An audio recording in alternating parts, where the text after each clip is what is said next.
Sadashiva Samarambam Shankaracharya Madhyamam Asmadacharya Paryantam Vande Guru Paramparam Ishvaro Guratmeti Murti Veda Vibhagine Vyomabda Vyapta Dehaya Dakshinamurtaye Namaha Sava Vedanta Sedanta Gocharam Tamagocharam Govindam Paramanantam Satguru Pranatoshmaham.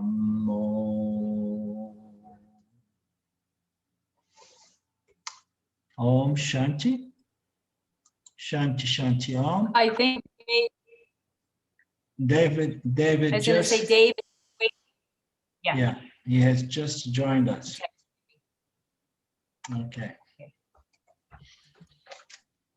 So let's begin with our Panchadasi. We are on the first chapter of the Panchadasi on the unexamined logic of our experience. So as we know, Vedanta is about inviting us to re-examine the logic of our experience, which usually we never pay that kind of attention.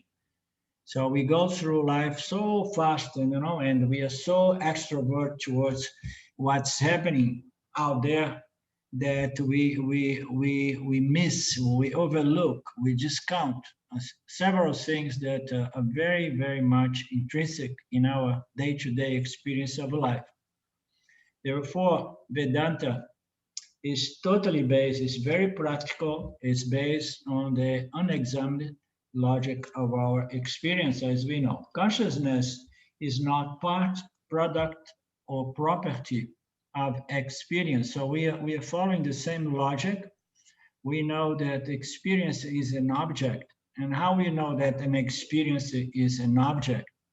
Because I can see, I can experience, I can know, I can objectify something. So I'm having an experience, oh, it feels good. So, okay, it's an object because I am the knower, I'm the experiencer, okay, of that experience. So therefore, experience is an object. So the same way consciousness is not part, product, or property of any object. So likewise, consciousness does not come out of any experience, okay? It's not part, product, or property of experience. It is different from thoughts in their respective states. So we have gone through the deep sleep state very much last week, pretty much into that state of the prana. And we know that we go every day through those three states. And in the night, usually we go, for those of us who have naps during the day, we can go into deep sleep during the day and dream world during the day as well. So we go through these three states, and the thoughts that occur in those three states, they are happening there. And we know that consciousness is not changing with those thoughts. It's not appearing within the thoughts. Consciousness remains before, during, and after the thoughts, and it remains nirvikaraha, unaffected, unchanged by whatsoever thought appears in consciousness. And then, of course, we may say like, well, it does not feel to be that way, because depending on the thought object that appears within my conscious mind, I feel that my mind changed. I change my conscious mind. My consciousness. A lot of people have this confusion between consciousness and the mind. I feel that my conscious mind changed. Yeah, the conscious mind changed, but the purpose of Vedanta is to establish the individual in consciousness as consciousness, not as the conscious mind, because the conscious mind is subject to change. So all the thoughts that occur in the three states, they occur, and there is something that is not springing, it's not coming out of those thoughts, it's not coming out of those experience of the three states.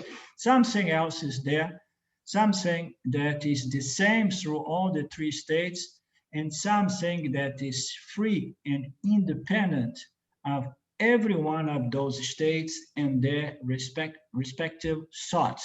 Okay, so it's different. It's not a part, product, or property of any object. It's not a part, product, or property of any thought.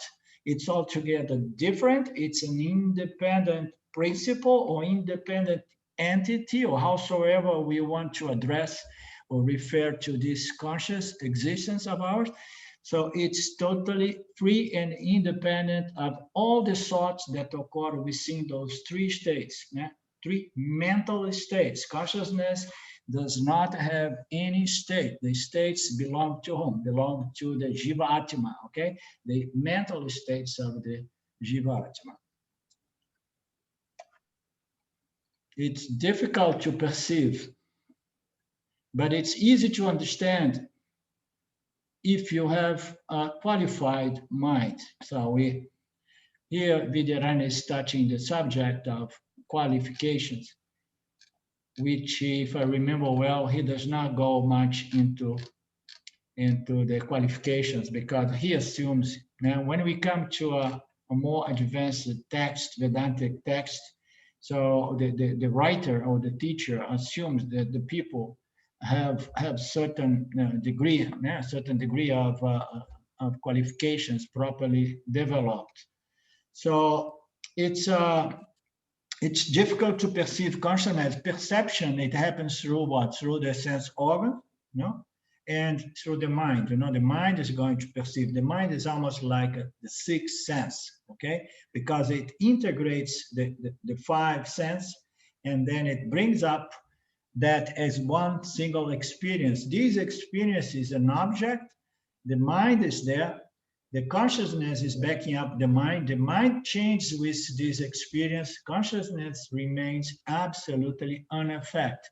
So it's difficult to perceive the nature of consciousness, nirvikara, that which never changes, never affects. It's difficult to perceive because we want to have a perceptive kind of understanding or seeing, or knowing, we want to know it through the perception. No, it's difficult to perceive, although we may understand it clearly by what? By examining my experience, in the light of these teachings of Vedanta. Yeah? It's difficult to perceive at the beginning, at first it's a little bit too difficult to understand, that consciousness is there, never change, never modifying, and it's present before, during, and after. It's beginningless, it's eternal, and so on.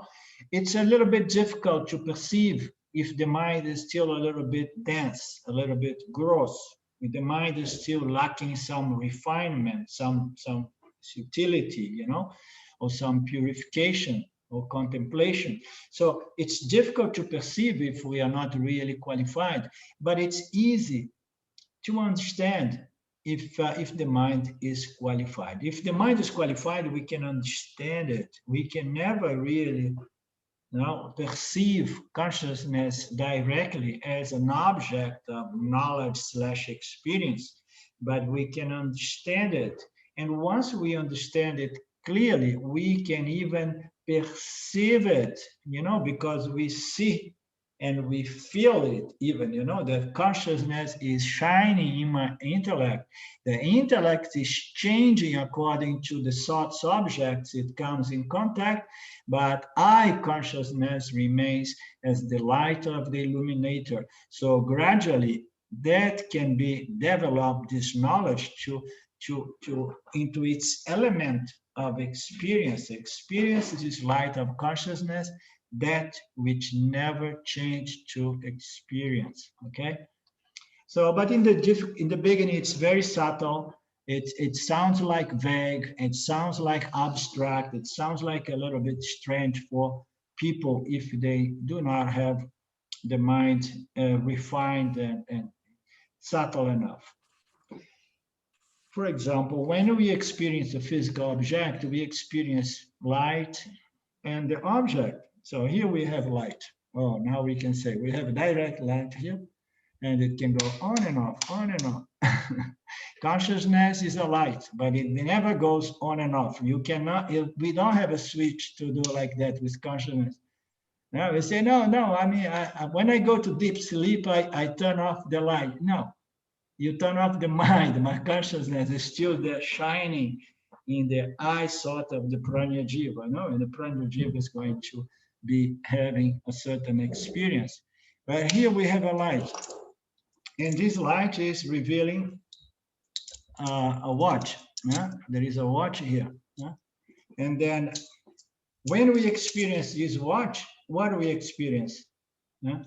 Forget that you experience my hand, okay? This is another, it's a different context here. So when we experience an object like this watch, we experience the light together with it, right? Can we experience the watch without the light? No. We experience the watch with the light. But somehow it's so easy to discount the light, right? Isn't it easy to say, oh, of course, I was experiencing the light, but you know, self-knowledge is the same thing, you know? It's the same thing. We experience the light shining in our intellect all the time, okay? And you say, okay, you experience what now? Oh, I am experiencing this watch. But hey, you experience the light that reveals this watch, okay? And you experience your consciousness that reveals the light that reveals the watch. So we discount the light, the physical light that reveals the watch, and we even more easily discount the light of consciousness that reveals the light that reveals the watch. It's so easy to discount the most obvious because we take it for granted, okay? So this text of Panchadasi is going to come back to these notions again and again about our existence, okay? And our consciousness as the light of the illuminator, the light that reveals through the intellect everything that can be known and experienced, okay? So this is the Panchadasi, and it's going to equate in the end existence with consciousness and with the third aspect of our true nature, which is Ananta, which is very, very important to be properly understood. No? So the light is there illuminating the object, but we easily discount the light the same way we discount the consciousness that is backing up the mind, which is illuminating the object with the help of our sunlight and so on. But when you ask what you are experiencing, you will say, oh, I'm experiencing the watch. Yeah, so we discount the light. But you are actually experiencing the light plus the object illumined by the light. Thoughts are inert objects that do not illumine themselves. Now we have the situation. Now the object is a subtle one. It's no longer watch, but a thoughts. We are trying to make sure that we understand the relationship between consciousness and the thoughts. So now we have a thought. The thought comes and goes. And what is the misunderstanding that most of us do? Okay, we tend to believe that the thought is a conscious, sentient object, you understand? As if thought has its own conscious existence. If the thought is sentient, you know, oh yes, you know, the thoughts, yes, of course. It's a conscious principle, you know, it's there because it is a thought. So people tend to be shocked when they understand that thoughts are inert object, inert matter, subtle matter, but it's inert. Okay, why people get shocked about that? Because they are so identified with their thoughts, the notions, the ideas. Okay, So they are so identified with the thoughts that when they come to Vedanta, Vedanta say thoughts are inert matter. They don't have their own light. They are just like matter, But that is a fact. Thoughts are inert objects. They do not illumine themselves. They don't have their own light. They appear, but they don't have their source of light. So if they don't have their own source of light, how do they get illumined? Okay? So they are not self-luminous, but they are illumined by our our conscious awareness, our consciousness. Consciousness is self-luminous, and it's the only source of luminosity, in the sense of revealing power, conscious power, okay? It is only consciousness as a self-luminous, a self-existing principle, non-dual, okay? It lends existence and light and consciousness and fullness even, to all apparent object. But it's in truth is the only source of Satchitananda. Therefore, thoughts are inert objects. They do not illumine themselves. If they do not illuminate themselves, how can my thoughts illumine me? How can my thoughts reveal me? This is a good inquiry. We have given so much power to thoughts, to our thinking patterns and the thoughts and so on. And then how can the thoughts, validate me? How can the thoughts reveal me, okay, if they are inert? No? So it's very clear that I'm not my thoughts. The thoughts are just inert objects, and therefore I can really look at them objectively and begin breaking my identification with all these thoughts that they just run in the screen of my consciousness. Okay, and if thoughts do not have their own light, so they are illumined by I consciousness, of course. Yeah? They are seen by the intellect. And how the intellect illumines those thoughts? Because the intellect is a great reflector of consciousness. You understand? So, as we know, consciousness is not a knowing, experiencing entity. Okay? It's not a knowing, experiencing jiva. It's not, consciousness is Satchitananda. It's consciousness, it's existence, and it's limitless, and it shines in the human intellect.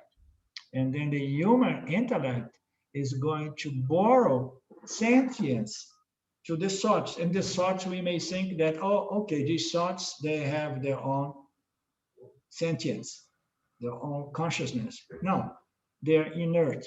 Okay, so I borrow consciousness, I, the Jiva Atma, because I, as Jiva Atma, I shine with Atma, with the self, with consciousness, existence. Okay, I borrow to the thoughts, and that gives me the impression that the thoughts have their own conscious existence light. But no, I'm just considering this light.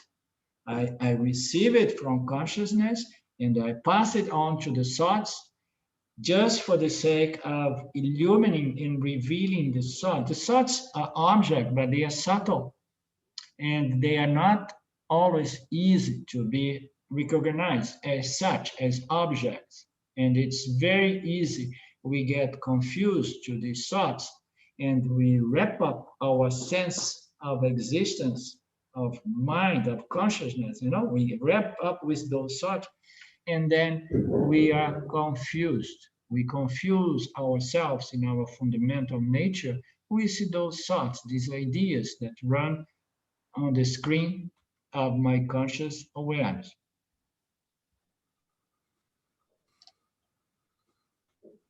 Where am I here? Okay. Thoughts are inert. We would have a different cut. This is a nice logic. Thoughts are inert, that they do not illumine themselves. If they would have their own light of consciousness, we would have all kinds of different consciousness, because every consciousness would be originating from objects. You understand? So the thoughts are inert, and consciousness does not come from any inert object, much less from a thought, okay? And if that would be the case, if they would have their own conscious light, and then we would have all these separate lights illumining each experience from the experience itself. You will realize your nature. Oh, no, I think I jumped here. If they did, we would have a different kind of conscious awareness associated with every thought. So again, there is room for certain confusion here because we may feel like, okay, but there is a kind of a different feel to every one of those thoughts. There is a different feel, a different sensation, okay? They don't have their own light. They are not sentient, you know? They are not self-conscious, self-luminous, but they affect the mind, and therefore the mind feels like, wow, but there is something about the thoughts because it feels different one thought from another. But what is affect the mind does not affect consciousness. And it's true, thought is energy, and in media, the field of energies, you know, every energy is impacting and affecting another. Okay, everything is changing in media from moment to moment because everything is going to be modifying and impacting everything else. Okay, consciousness is the only principle, the only reality that does not change, is never affected by anything. Okay.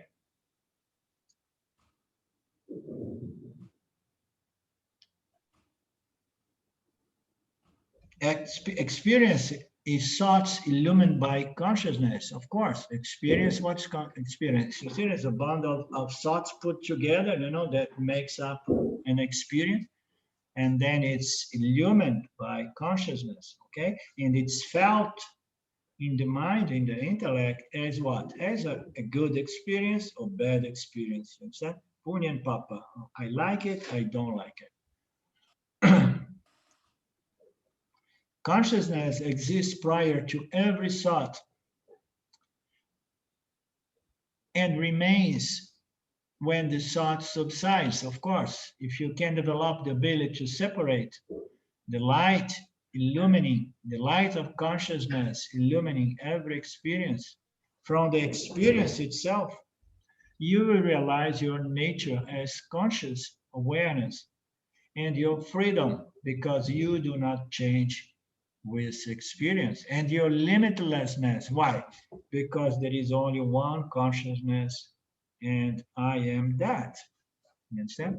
If there is only one conscious existence and I am that, and then there is nothing beyond I, self, there is no limitation for something that is the only thing existing. You understand? So if there is only a notion of consciousness, and then there is no place in which I end and something else begins. This is the nature of Ananta. Ananta is that which is non-dual, is one without a second. So consciousness exists prior to every thought and remains such when the thoughts subside, and it remains without being modified or changed by the thought. And the whole purpose here is for us to develop a very subtle mind that that comes to this level of discrimination. Separation, there is separation, is intellectual separation, which is discrimination. Is a cognitive discrimination between the light of the illuminator, the light of consciousness, that which illumines and reveals thoughts. Okay, so if I can separate that, and then I can separate this light of the the illuminer, the light of consciousness, of the illumining power that reveals experience, I need to separate that, discriminating the difference of the light of the illuminator from all my experience. Okay, there is a light of consciousness illumining the intellect. The intellect is having one experience after the other, and the purpose here is to separate, understanding, discriminating my conscious existence, my conscious awareness from my experience, and realize, yeah, directly that I do not change when my mental condition, when my intellect and the experience, hating the intellect, the experience change, the intellect change, but I remain unaffected because I am that consciousness, nirvikara, are never modified to experience. So this is the subtlety of this work that we are engaging here, in the sense to come to that clarity, and this clarity has to somehow affect our lives in a way that we can live according to our knowledge. So we don't want to have a knowledge and to have a life which is not a reflection of this knowledge. So we need to come to this realization or actualization of the fact that I do not change, to the extent that, I don't overreact as if I change it, really, So the mind may change, but I don't change, and then as a result, the mind becomes stronger by this certainty that in my nature I never change, even if I may change a little bit, and then as a result, the mind changes less and less and less.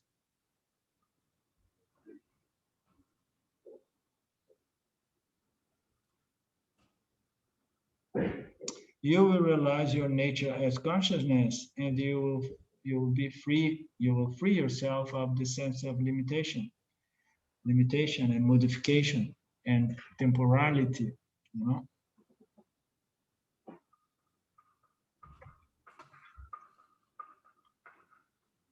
Okay, the verse number 7. Awareness is unchanging throughout all cycles of time. So we have these cycles of time that we can look in different ways. We can say, oh, a day is 24 hours, a week is 7 days, and a month is 30, 31 days, a year is 365 days, and so on. So we have those patterns, those cycles. And then that translates as well as what happened, what has already happening as experience, what is presently happening, and what's future. This past, present, and future is really tricky because there is nothing but the present moment, because the past can only be recollected in the present as well, and the future can only be anticipated in the present. So if we look from this standpoint, there is only the present, okay? But we have a sense of time, because time is a byproduct of duality. Every time that Maya comes in operation, it becomes this fundamental duality between the jiva subject and the objects appearing to the jiva. So this duality immediately brings a sense of space, okay? Because I am here and that tree is there, my laptop is here, David is there. So everything is, within this space-time dimension. And when I see space, immediately I establish in my mind, oh my God, I want to go to that tree, but it's going to take me almost 20 seconds to get there, which means several steps. So immediate time comes into place. So we have this duality that brings about time and space, and there is not much mystery about that. And then this experience that happen in this time and space, it leaves behind mental, emotional images or impressions or memories. You understand? So those memories are going to be building up or developing our subjectivity, our pratibhasika reality, as a jiva. So, and then we see this subjective reality, and then we project the past and the future, because we say, okay, so this and that happened, I don't like it, I did not like, or I liked it very much, and then I project my desire, my likes and dislikes in the future, in the coming experience. I want what I want, and then the desires kick in, and all of that comes from this fundamental duality that occurs in the subjective of the jiva, because it's holding the impressions of day-to-day direct experience. They always happen in the present. They hold it, and they develop the likes and dislikes, and then they try to project, anticipate things that they like, and they remember to make sure, no, I did not like this, I like that. Oh, something else is coming up here. Oh, let me see on my files. No, something happened and I did not like it. So therefore I reject it. So all of that comes because we interact with this dimension of space-time in which we are hit by objects, and then we like what we like, we don't like what we don't like, we hold it as mental impressions, and then we go through this game of projecting, anticipating, and remembering to avoid and to desire and all of that. But going back to the verse, awareness is unchanging through all cycles of time. Unlike the sun, awareness does not rise or set. It's never born, it does not die. Awareness has its own source of life. Therefore, it is self-luminous, self-revealing. It reveals itself by itself in itself, the only reality, okay? So we have here that unlike the sun, awareness does not rise and set. The sun is very beautiful. The sun meaning to say light, okay? Sun is the source of light in our place here comes from the fire element from our star called the sun. The sun is light. So light is a beautiful metaphor for Vedanta. It's one of the best symbols of consciousness. Why? Because it illumines and reveals the objects, okay? The physical objects in our environment. It keeps illumining and revealing. So therefore, the sun and the light is often said to be awareness like a little bit. We have two analogies that are the most important of Vedanta. Space. Why space is so important? Because space holds another fundamental nature of consciousness, which is pervasiveness. Consciousness pervades everything, and the space pervades everything below the line of this first element. The first element is what? Is space. Below that line, space is pervading everything. And then, as an analogy, space is beautiful because it shares this incredible pervasiveness, which is the nature of consciousness. So consciousness illumines and reveals everything, and at the same time is the substratum of everything that is revealing because it pervades everything. But light or the sun rise and set. We know that in the night there is no light. But unlike the sun, this conscious awareness does not rise and set. It's all the time on. It's all the time because this is the only satya. This is the only reality. Reality is that which is always ever present, never modifying, not having any dependent existence from any other factor. It's self-illumined, self-generated, self-existing, and its existence, its conscious existence, does not depend on any other factor. It's free and independent from anything, okay? So this is our nature as awareness, which is not like the sun, because the sun rises and sets. Awareness is never born, it never rises, never sets, it does not die, and it has its own life. It reveals itself, and its nature is to reveal anything that comes in contact with this consciousness. Consciousness without contacting anything, it somehow reveals whatsoever comes in contact with itself. Consciousness does not contact because consciousness is free of any connection or association.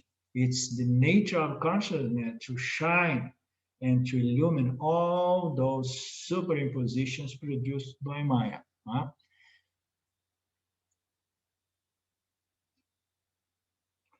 And then we have this analogy of time in reference to the three states, right?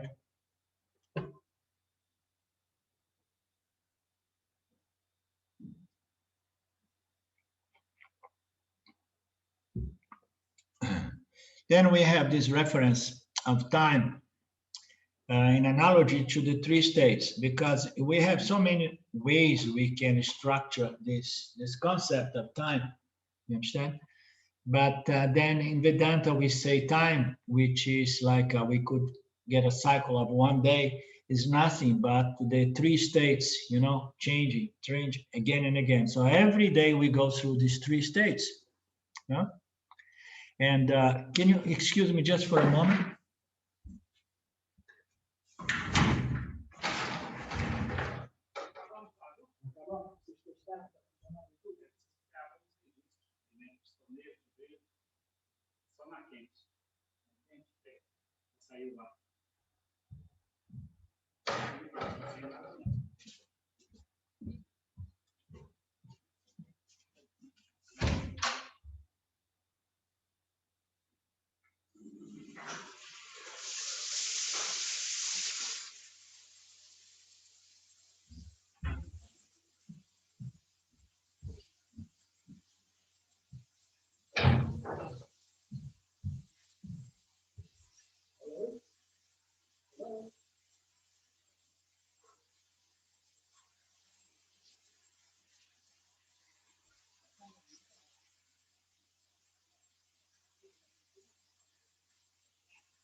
Okay, I'm sorry for the interruption.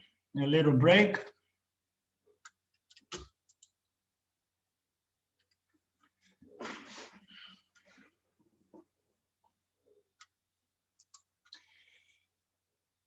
So this concept about time is present here in the context of the three states. So we could say that a day is nothing but the three states just changing from one to another, from one to another. If we want to measure time, and then we need to measure always by our experience, you know, because fundamentally time can be measured by distance between one object of experience and another object experience, or can be a pleasurable experience that we want to last forever, but then it fades and ends, you know. Duration of experience, time between different thoughts that feel and experience differently, and all of that. But we could look at time as the three states that they keep changing, yeah, from one to another again and again.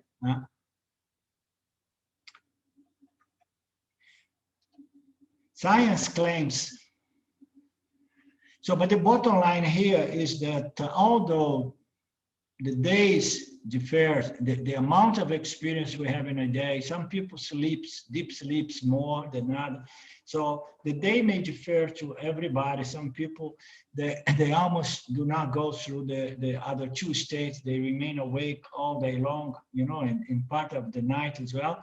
But all of that may change the states of experience or the experience of each one of these states, but consciousness of the same of the days remains the same. Consciousness is that which is absolutely changeless. It's always present, and it's always illumining those three states, the objects within those three states. That's the bottom line.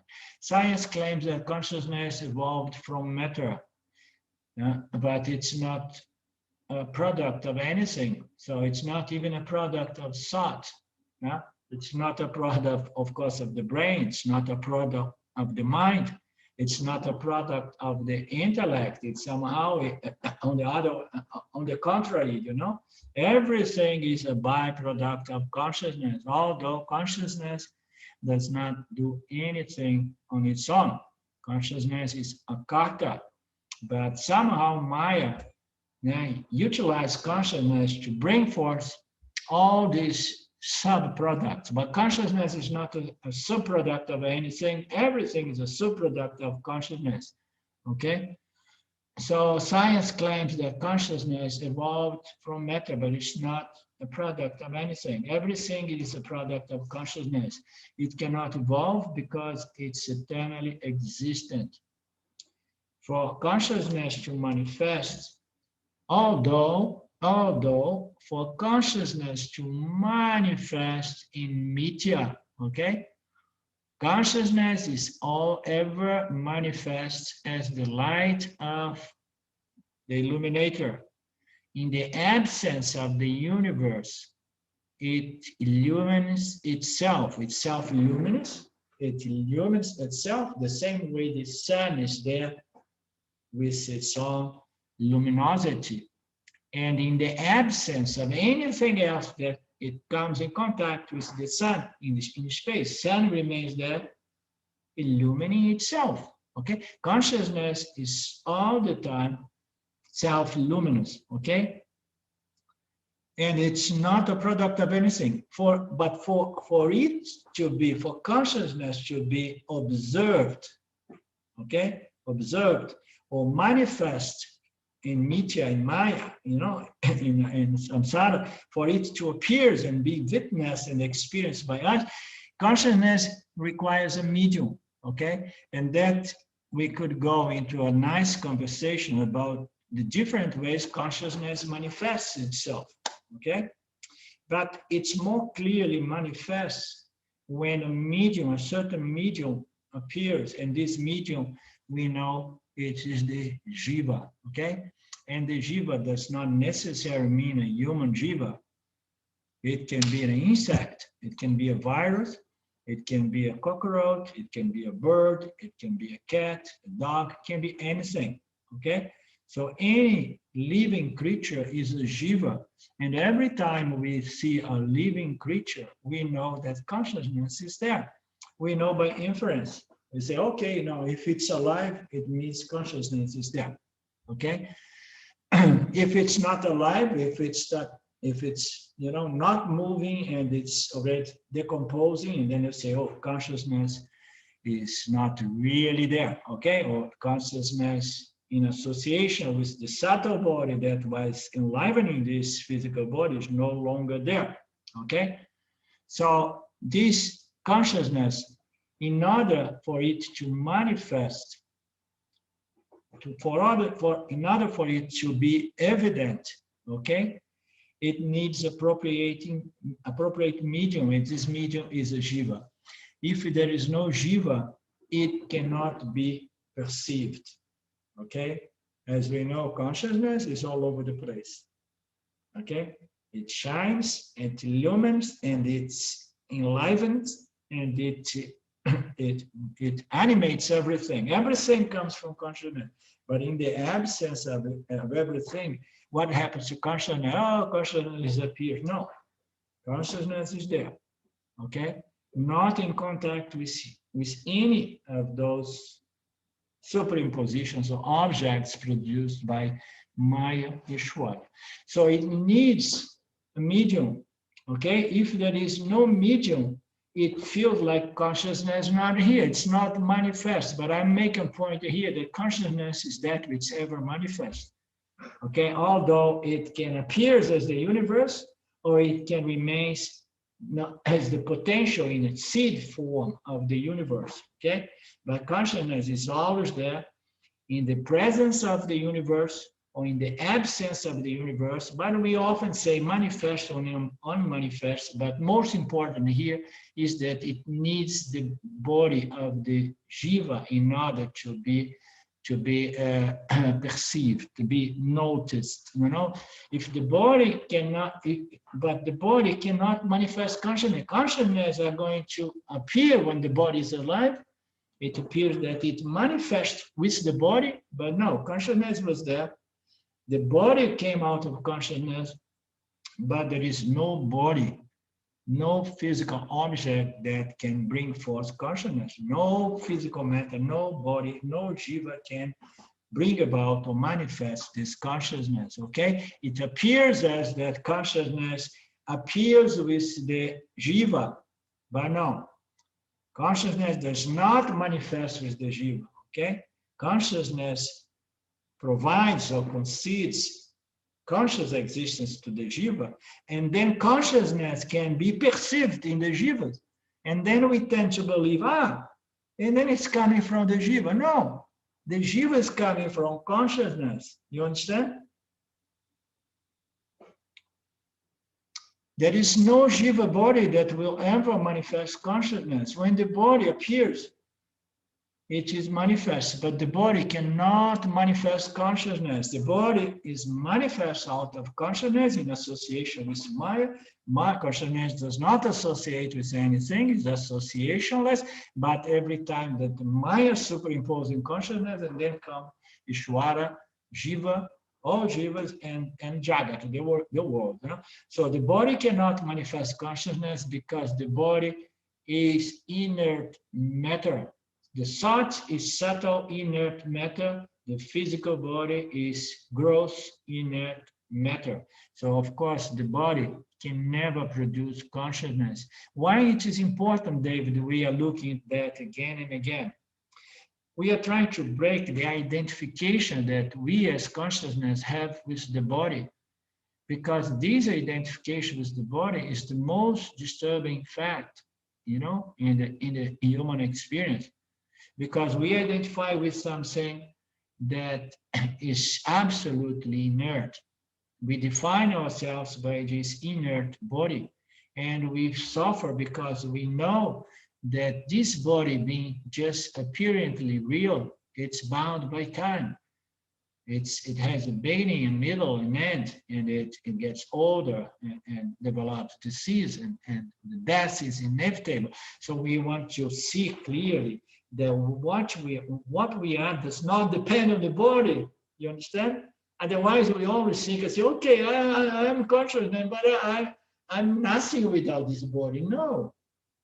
You understand? The body came out of consciousness. The body came out of the mind, you know, of the soul, who want to experience, want to, you know, come back to chase in samsara again and again. Okay, so we do these things, and sometimes they would ask me, what is the practical, you know, application of this knowledge? The practical application is to break this identification with that which is inert, okay, which does not have conscious awareness and which does not have any reality, because it exists now, but it may not exist in the next moment. You cannot get consciousness out of something that does not have consciousness in it. So consciousness was there before the body came into place. Consciousness was there, the body came, consciousness now is witnessing, illumining, you know, and revealing a body here, which is not different from a body there. It's all about the 5 elements, a bag of bones and flesh and juices, you know, and the stinky juices sometimes, somehow. So this is the body. So it's just something that appears, and we need to understand that we are none of that. We are the only conscious existing principle there is, and our nature is one without another, meaning to say is limitless. Okay, so how does that feel to know that we are not the body? We are not the thoughts? Yes, David? Well, my takeaway, I don't think it's a new one, but my takeaway is that the impact of what you're talking about is if we can discern, the difference between, the body and consciousness, then that allows us to detach from from our everyday lives. So we can now detach, because when we identify with everyday life, that's when we have suffering. But when we detach from everyday life, we detach from things and objects and things, then that allows us to, really understand or put the suffering in its place. Does that make sense? Yeah, this makes sense. It's a way to understand and to see it. We are trying to re-examine our sense of identity. We are trying to redefine our identity here, understand? Because if we have our identity on the mind, what is the mind? The mind are those thoughts that we have just established that are inert matter. And I know I am consciousness because I experience consciousness and I experience existence. I know I am conscious existence. So we establish here by simple logic that we don't learn that in the schools, in the college, in the universities. But by logic, we establish here, you understand, that I am the thoughts. Thoughts are just the mind is a bundle of thoughts that just cluster together to give me a sense of identity. I feel like I am the ego. It's just a bundle of thought. So we establish here that the thought it does not have any conscious sentience. It's just inert. It's energy. You understand? And then we also establishing by logic that the physical body is a thought as well, but it refers to matter, physical matter. It's absolutely inert. And we go back to remember that what I am, and I have already agreed upon that, is consciousness, because I experience my consciousness. I am existence because I experience my existence. And then we need to break with these misconceptions that my conscious existence is coming out of thoughts or coming out of the physical body, which is the most absurd thing. When we think about the body is so inert. How can consciousness coming from something that does not contain consciousness because it's inert? You understand? It does not shine, it does not reflect consciousness. It's just inert, physical, gross, dense matter. So we know we are consciousness, we know we are existence, and somehow we fall for this, cosmic ignorance that my conscious existence depends on the body. It does not depend on the body, you understand? The body depends on my conscious existence because the body comes of my conscious existence, you understand? So we are trying to redefine what we are by the means of analyzing our experience and following the logic presented by the Upanishads, Vedanta. Okay, makes sense, David?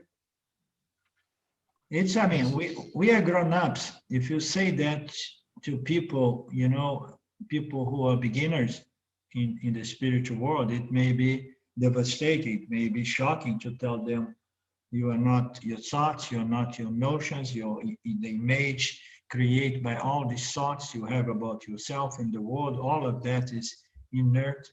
and you are not the physical body. I mean, some people, they may even flip. Some people would flip, literally, you understand? So, but we are grown up.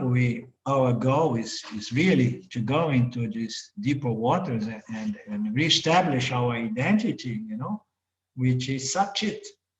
And then we need to understand Satchit is by nature Ananta, limitless, because it's one without a second. No?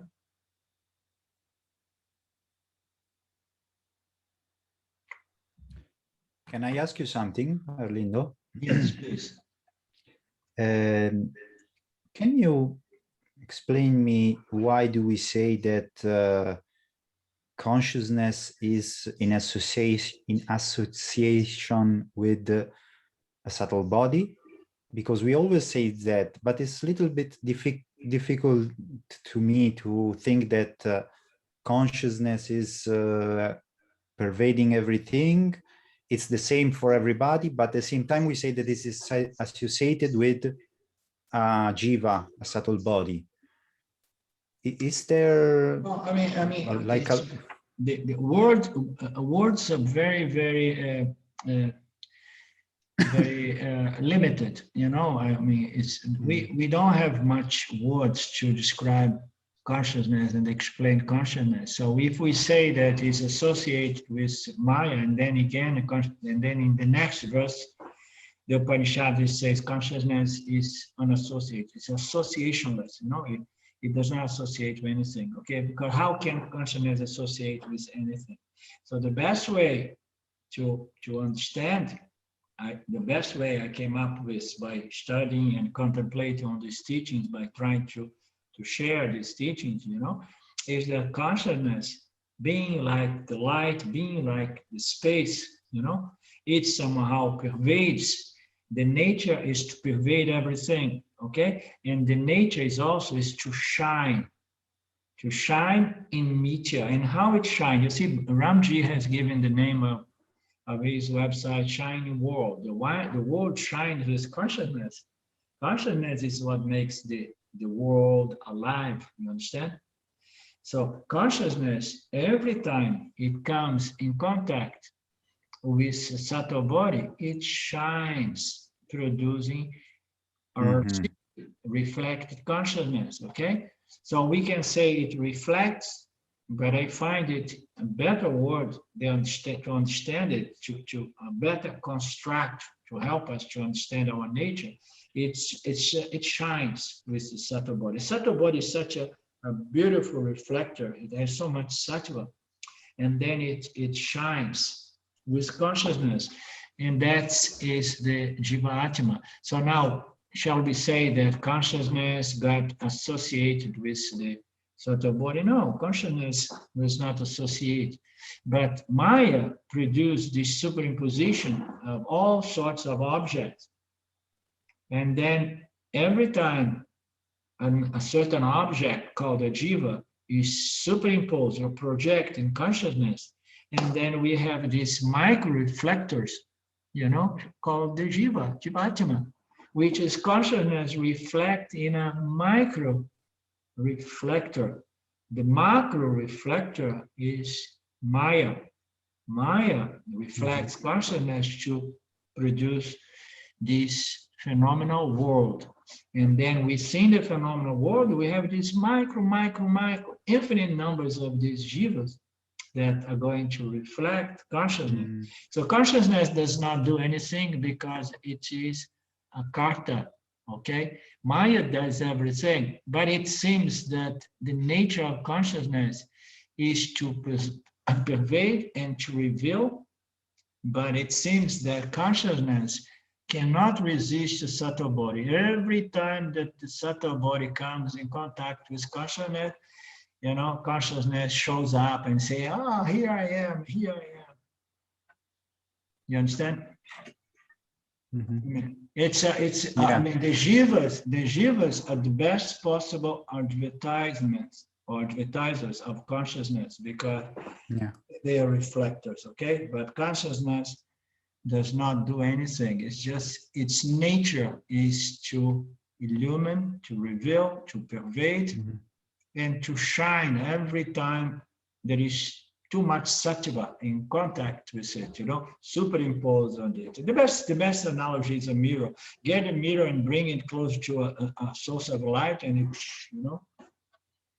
Yeah. right? Yeah, of course. Yeah. So it's only for understanding. For example, if I say that this hand have light, the light is not really associated to the hand, but you got it's it. also here. So yeah. Okay. You got it. The teaching about the light says that, say, so what does the light do with that lamp? Does it have a relationship? Does it depend on the hand? No, it's a free, independent principle that permeates the hand and reveals the hand. So it does not depend on the hand, because in the absence of the hand, the light is going to be shining itself or shining something else. You understand? Yeah. Because the nature of light is to reveal, right? Mm-hmm. So it's correct. How to prove the existence of consciousness? So we don't need to prove it anymore, right? Because we know that consciousness is always shining as I. Yeah?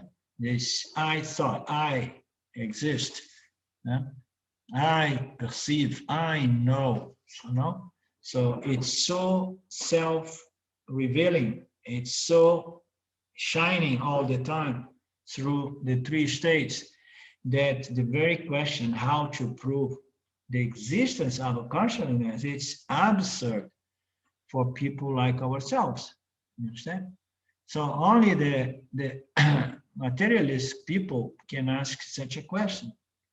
Right? Oh, prove to me. So where is the light? So I don't see the light revealing this hand. So no, I want prove to me where is the light, because I don't see the light revealing this hand. The mind has to be dense, gross, not to understand a simple analogy. So how can we ask, prove to me consciousness, if without consciousness there is no knowledge of anything? Without consciousness, there is no even possibility for someone with a dense mind to ask, prove to me the existence of consciousness. It takes consciousness to ask that stupid question, right? So, shall we jump this paragraph altogether? Because this is infantile to us, to people like us. Huh? There is no need to prove, because consciousness is self-shining, self-evident, self-revealing. Every object needs to be validated by consciousness, not, the other way around. Okay, let's have the thoughts to validate consciousness. Let's have the bodies and validate consciousness. Let anybody to come here to prove scientifically, objectively consciousness. No, consciousness can only be known by the Vedas, by the Vedanta, by this spiritual body of knowledge that reveals consciousness in a very, very unique way, okay? Not as an object, but as the subject, the light of the investigator, the true light, the true nature of the investigator. This is our situation all through our process. We are trying to find this consciousness, and the consciousness is all the time shining in our intellect as the seeker of consciousness, I'm seeking consciousness because I heard that consciousness is Satchitananda, it's beyond time, it's eternal, and I heard it's a source of joy and limitlessness and happiness. I want to find it. You understand? And the consciousness is that by which the seeker is searching and seeking for consciousness. Isn't it intriguing, David? It really is, and my mind is going to is non-duality really only taught by Vedanta or expressed by Vedanta as a means to just to the self, versus anybody? Are there other religions or Let's not get into that because it's out of context, if you don't mind, okay?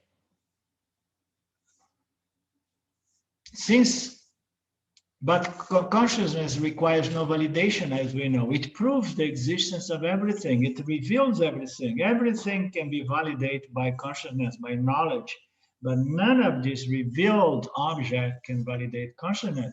Since consciousness is eternally existent, existence must be its nature.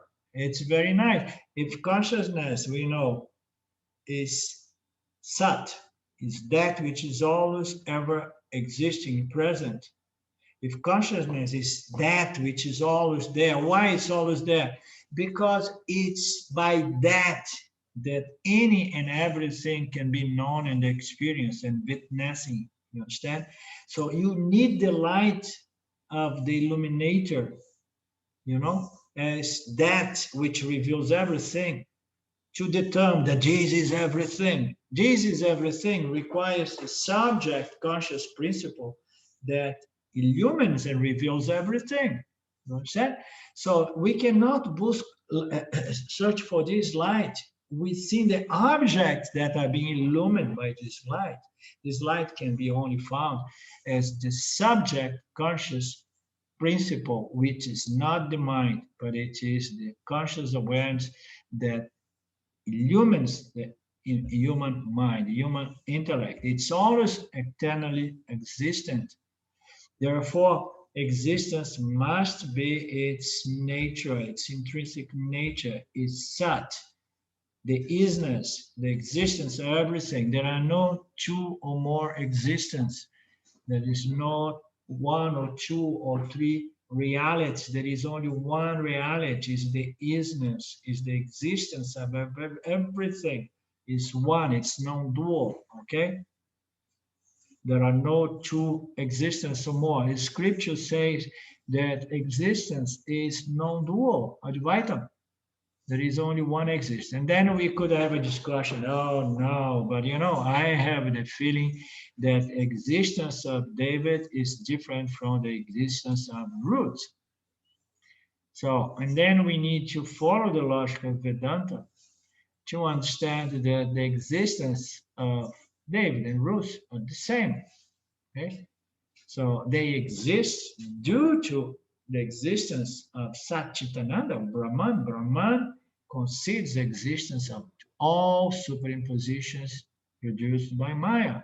We are just superimpositions, David. We are just small projection, okay? But within this projection, we can know reality. That's the whole game of spirituality. We want to find the essence, the spirit. The spirit is the nature, the essence, the fundamental essence without which nothing exists. You understand? The truth. So we are that. It's since we always existence must be our nature. There are no two or more existence. Scripture says that this existence is one without a second. Therefore, the existence of David is the same existence of Ruth. If consciousness is borrowed from some other source, it will not last. That's another very nice logic. If consciousness comes from the mind, from the brain, for example, you know, or comes from a different source, you know, we say that consciousness is beginningless and it's the only principle that enjoys a free, independent existence, meaning to say it does not depend on our source of conscious existence to enjoy its conscious existence. You understand? It's all self-generated. It's very nature, conscious existence. Okay. If anything is borrowed from something else, so for example, when we think about the body-mind complex of the Jiva, it borrows the existence of David is a borrowed existence from consciousness. You understand? The body-mind construct of David is borrowed from the Atma that belongs to Brahman and belongs to Jiva-Atma, if the Jiva-Atma understand its true fundamental essential nature, which is the same as Paramatma. So this body-mind complex enjoys borrowed, considered by Satchitananda, existence, consciousness is given, borrowed. So, and then what happens to the body-mind complex? It is time-bound. It has a beginning, a middle, and an end. That's why we suffer when we are totally identified with the body-mind. You understand?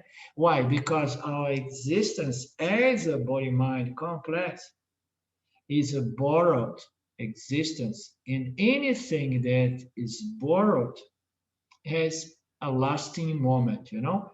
It depends on some other source. The source is Brahman, is consciousness, and then it will last because it does not have a free, independent source of its own conscious existence. You understand? The body-mind construct enjoys a borrowed conscious existence. And then we say, oh my God, and then there is no chance for us because we are body-mind complex. No, we are not body-mind complex. We are trying to break this misidentification, this misconcept. We are not the thoughts, we are not the notions, we are not the physical body.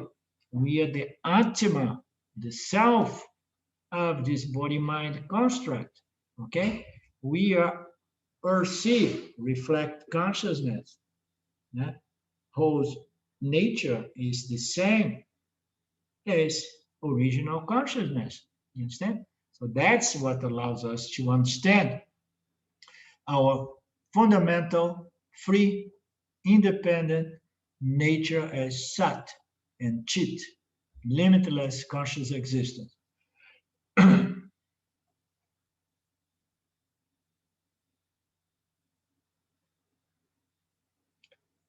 Essential means nothing exists without consciousness. From our analysis of consciousness, we discovered that it is existence. Is that what is? So it's as we know, this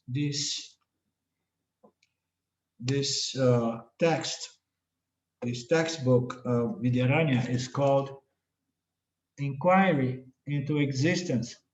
So we are analyzing our existence, you understand, which is something that it's there are not many. I heard from Swami Paramarthananda that there are basically no other school of thought or philosophy or spiritual groups analyzing existence, you know.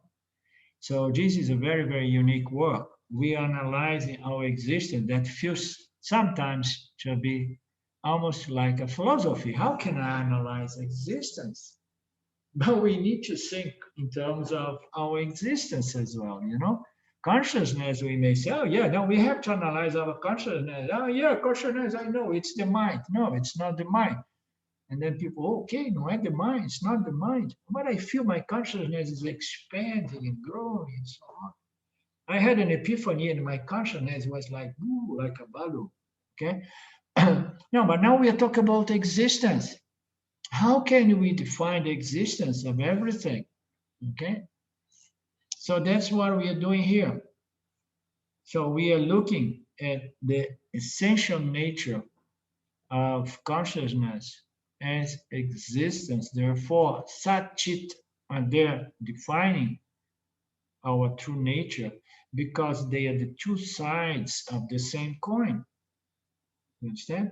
Our nature is existence and it's consciousness, and I rather prefer to spend some time analyzing my existence until I understand that there is only one existence, and my existence is non-dual, David.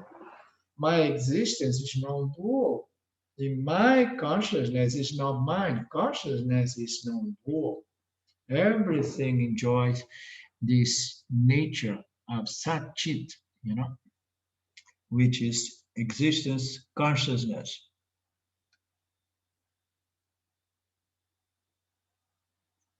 Essential means that nothing exists without consciousness. from our analysis of consciousness, we discovered that consciousness is existence, and existence is consciousness. Existence is knowledge, and knowledge is existence. Is that what is?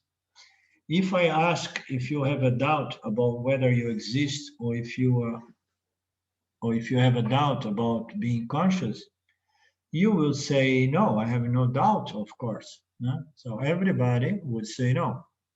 And then Ramji likes to come back and play that joke. No, you can go to those guys there in England, you know, and they are going to charge you money to tell you that you do not exist. And people pay for it. No? I'm not going to tell the name of the guru because I learned from Ramji's experience that it's better not to get there because there is a lot of kickback later on. So we know that we are conscious, we know that we are existing, okay? It's our experience. I experience my consciousness and I experience my existence. We cannot deny that, okay? And then the only thing that we need to understand is because my existence, my consciousness is obvious, is self-revealing, is self-evident, and then it's shiny. It's I have this knowingness operating. You know, I'm conscious of my environment. I'm conscious of my body. I'm conscious of my thoughts, and I'm conscious of my existence. You know, I exist. I perceive my thoughts. Okay, and I need consciousness to observe my existence, and I need to exist to be conscious of my existence. It's the same thing. You understand? So now we understand that we are conscious and we exist. So we have no doubt why, because it's obvious. It's just that we never paid attention to this simple fact. So it's a little bit less obvious and self-evident, the fact that we are limitless. And that is the hardest part, is to understand and claim our nature, not only as Sat-Chit, but as Ananta, okay? Limitless, non-dual, conscious existence, okay? These facts do not need revelation, they don't need validation because they are self-obvious, self-revealing, self-evident, okay?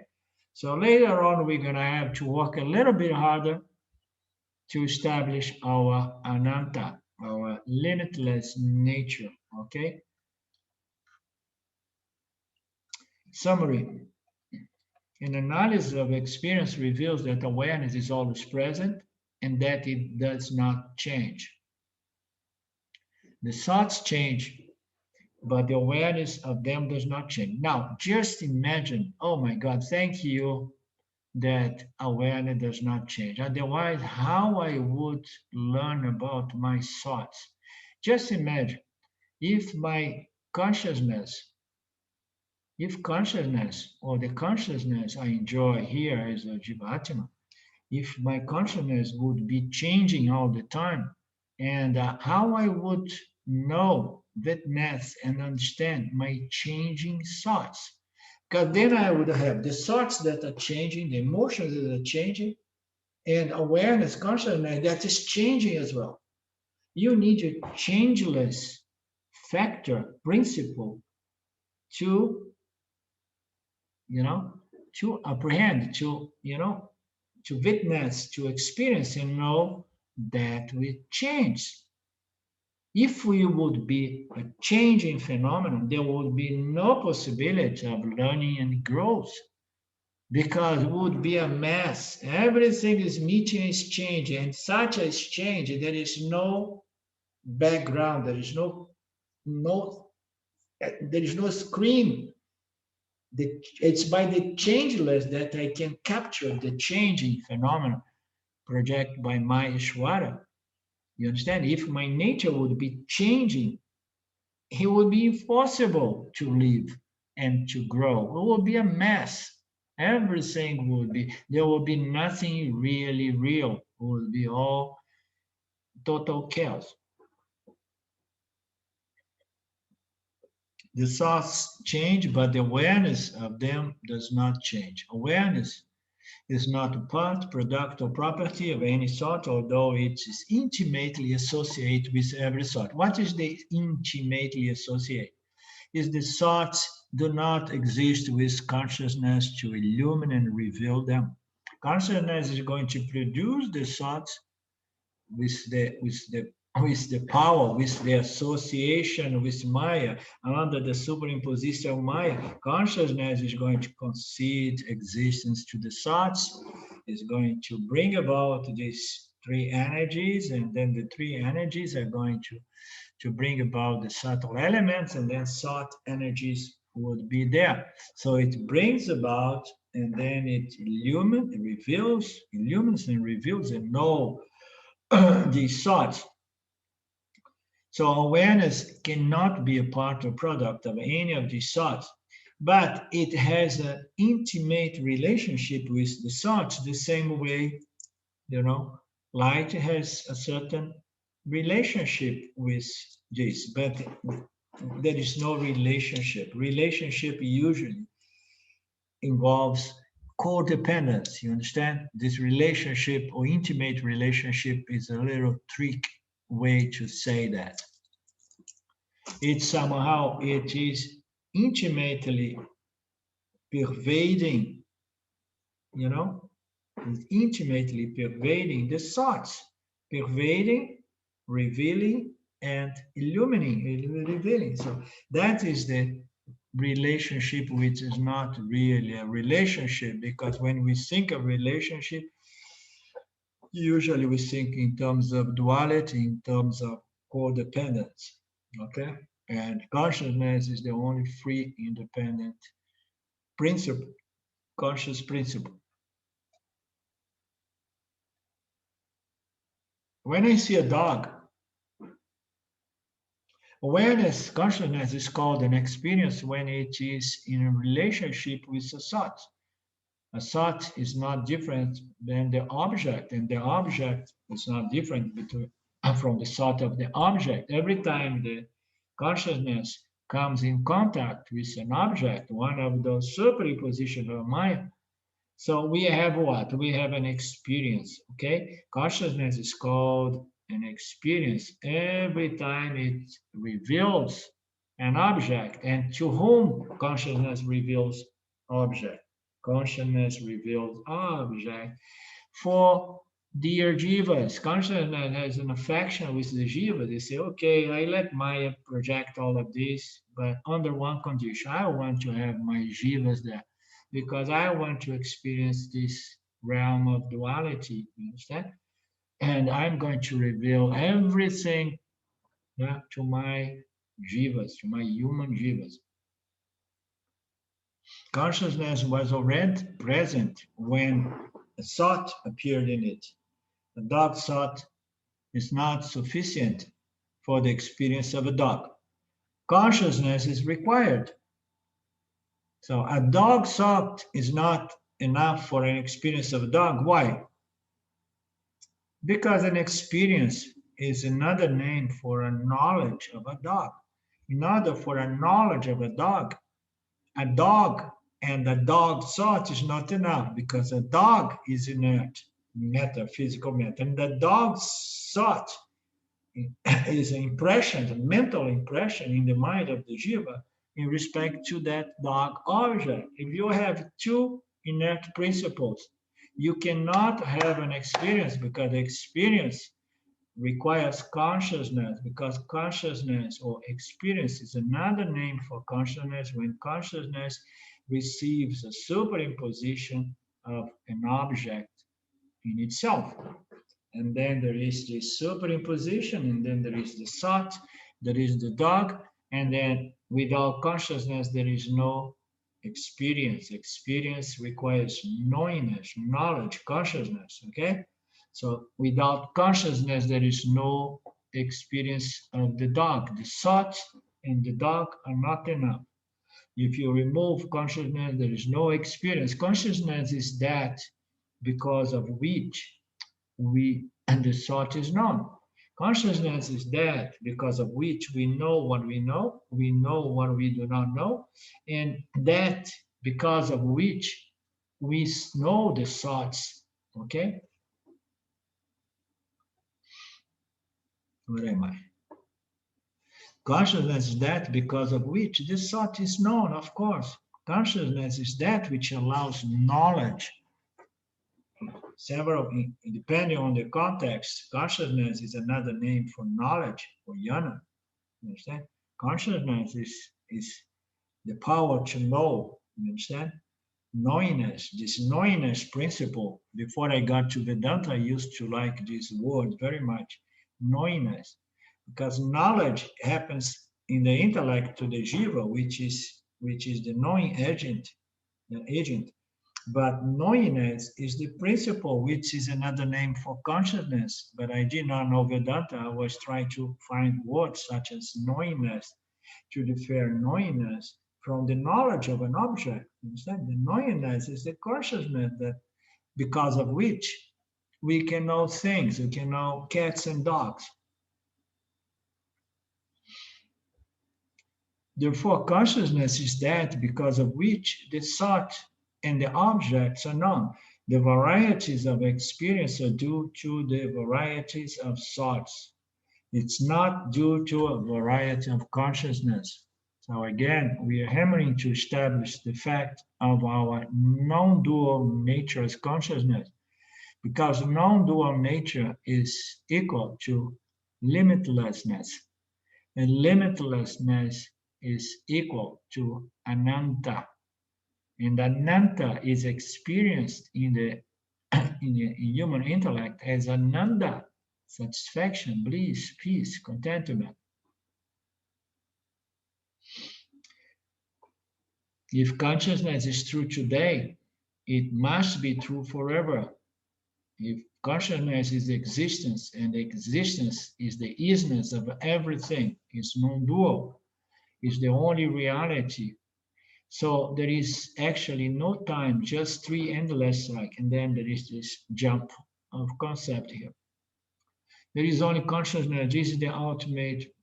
But we were examining consciousness and within the context of Mithya. In Mithya, consciousness assumes its relational status as experience. It appears as an experience. It's important for us to understand this concept when the scripture, when Vidyarani equates consciousness with experience. Why it's so important, David? Because we experience 24/7, you understand? So if we equate experience with consciousness, and then it's easier for us to understand that consciousness is always ever present, you understand? Because we are experiencing all the time. And without consciousness, we don't experience. And if we experience all the time, it means consciousness is always present. And then we need to understand that consciousness is not the changing mind. Consciousness is akarta and nirvikara. It does not do anything and never changes, and it's always present.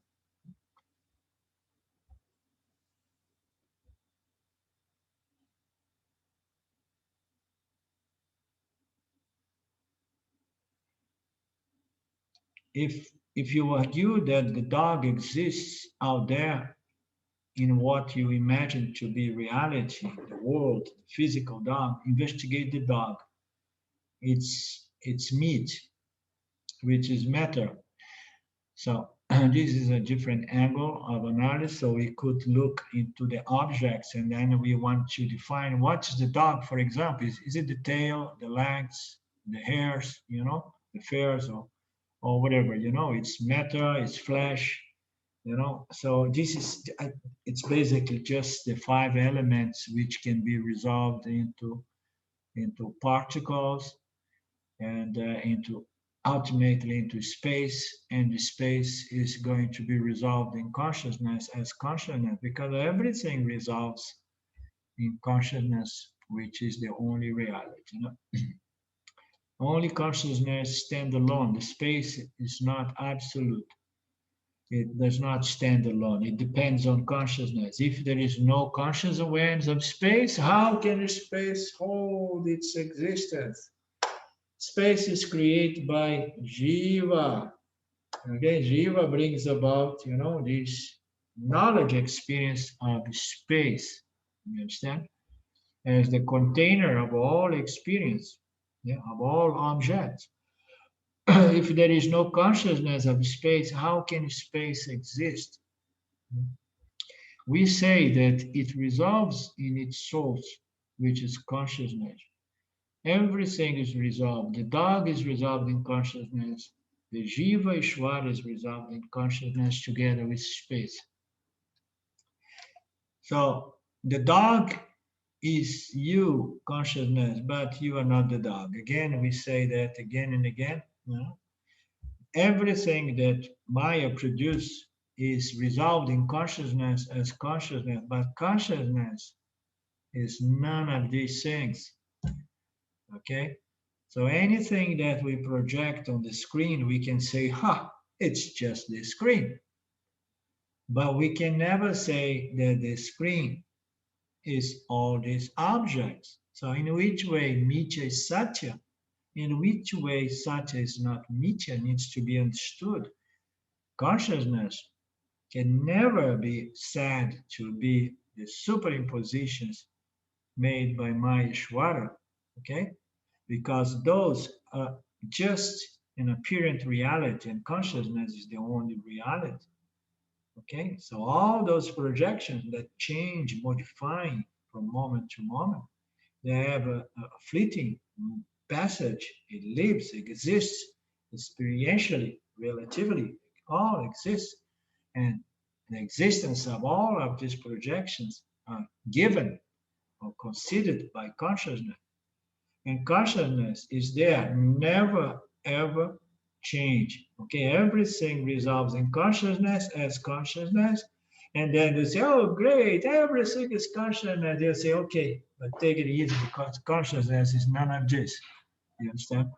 Otherwise, we can begin superimpose Mithya in Satya, which is something very common that needs to be gradually understood because it's a common mistake. The Jiva says, okay, if Mithya is Satya, and then I can say that, okay, I can say that all the qualities, properties, and attributes of Mithya also, equally valid as properties, qualities, and attributes of Satya. No, Satya has no attributes. The attributes of all these projections is given by Maya and the three gunas and so on, qualities, okay? So consciousness is free of all these projections. So we say that Mithya is Satya because we need to understand that everything boils down to Satya. Everything is consciousness.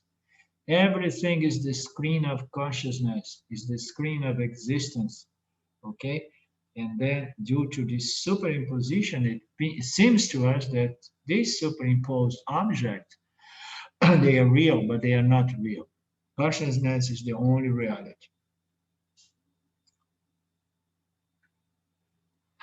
Self-exist consciousness is the real meaning of the word I. Every object in consciousness disappears one fine day. Every object in consciousness come and go. And how about consciousness? Oh, it comes and goes with the object. No. No way. Every object in consciousness comes, stays, and go.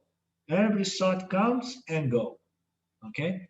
But consciousness, the light of the illuminator, that which gives conscious existence and knowledge of all these objects, it's always ever present. You cannot lose your self-existence. It's forever beginningless, eternally present. Even at death, the death belongs to what? Belongs to the gross physical body. It does not belong to the subtle body. Neither, you understand? It does not belong to consciousness. The consciousness was never born. And then the jiva in its subtle body, it also does not die. Understand? So it is an eternal principle brought about by the power of Maya. Okay, they say that the souls, some souls are newer souls, some souls are older souls. Okay, I don't go into that. I don't have knowledge about this esoteric stuff, but we know that consciousness is beginningless, is eternal, and the subtle body is beginningless, eternal like, because it lives, it survives the death of the physical body. But here we say, even at the death, you need to understand that you only lose this medium.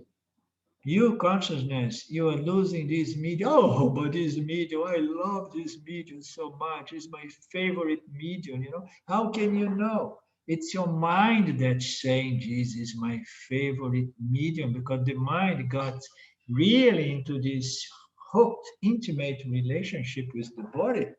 The mind has established, okay, I am in the body as well. And I am my emotions, my feelings, my memories, you know. So the body mind at the deathbed, okay, you as consciousness, you can easily discriminate and say, I'm only losing this medium, this body. And when you say that, you say as consciousness, as not as the mind, because the mind is going to freak out. But you say, oh no, but I don't want to lose this body, you know. You have to make that statement out of pure knowledge. Okay, I am not the body, I'm not the mind, I'm not the body. Okay, and even at the time of the death of this body, I know I'm just losing this agent. And what's the big deal? Why? Because there is infinite numbers of agents. The universe is stuffed with jivas, you understand? With reflectors. So what's the big deal of losing one agent if I have only on this small planet 8 billion agents? I will be shine, right? Everywhere.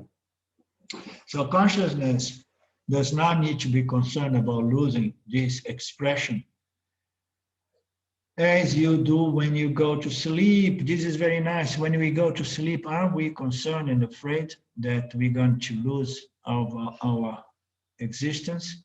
Oh my God, I'm not gonna go to sleep tonight because, so how about if I don't wake up next morning?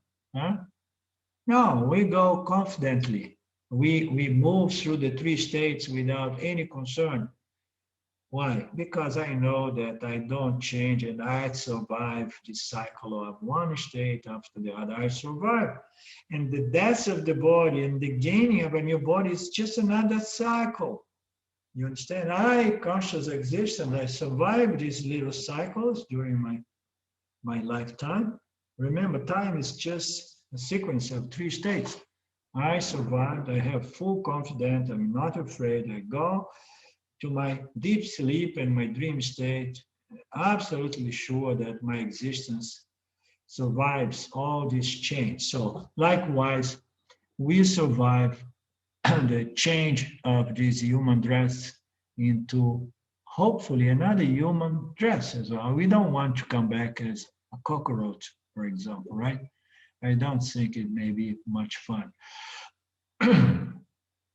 Okay, so we stop here, the connection between consciousness, existence, and bliss, and then we're gonna begin to enjoy some ananta here when we start bringing ananta, bliss, into the equation here.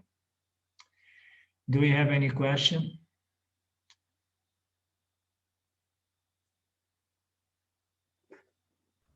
I'm just reconfirming time for next week. Someone pick this up again. No, the time is the usual time. I need your help, David, because you are our secretary, let's say. So, but anyone could help me when there is a time change like that. Send me a message a day or two before. I mean, when you know, so that I can change it. So now I'm gonna go and do some research to see where the time has changed, and then I correct my email for Thursday and for the coming class. Okay. I was thinking, Arlindo, that if the people in America kept it an hour earlier, then it would give the people in Europe a little bit earlier as well, and they won't get so tired. For me, it's okay. It's okay to do at 7 o'clock the next week. Okay, It's okay to do at 7 in Europe, 7 o'clock, and then that remains at noon in Carbondale. Yeah, I'm here in between. So would that be okay?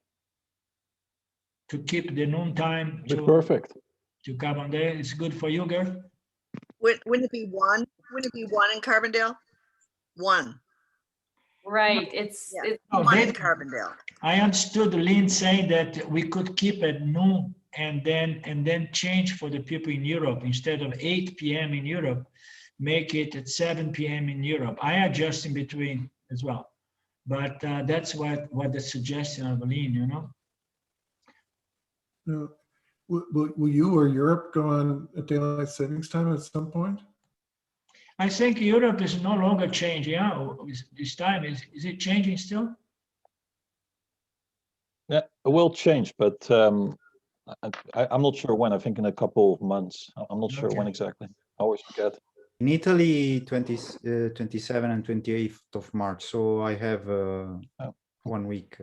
So in Italy, I don't know other countries because I know that it's changing, but I don't understand. Italy doesn't follow or changing the time. So it changed on the 27th. Well, I mean, let's be finished with this idea of time. You know, we just went through Panchadasi saying that there is no time. So how about that? Okay, so we need a good person to clear up and to organize this changing time. So I will do that, no problem. So what shall we do? Shall we stick to the Carbondale time, because we can keep the Carbondale time as before, and then we change everyone else around it, considering that the people from Carbondale and other areas of United States is the majority here. Shall we keep it? Okay, then I will do that. I will fix the email then. Okay. Okay, doke. Oh. Yeah, it sounds like you have to change it again in a couple of weeks. Yeah, and then Claudio is going to help me to when things change in Italy as well. Yes, no problem. Okay, doke.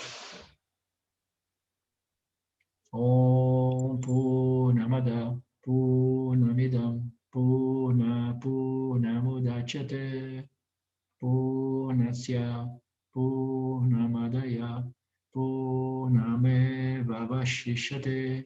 Om Shanti Shanti Shanti. Thank you, Lord Ishwara. Thank you all. Thank you, Vidyaranya. Thank you, Ranji, and our entire Sampradaya. Love you guys, and we meet again soon, Ishwara willing. Love Arrivederci. you too. Arrivederci. Love you. Ciao, ciao. Thank you, Elizabeth. You're welcome. Okay, thank you. Thank you.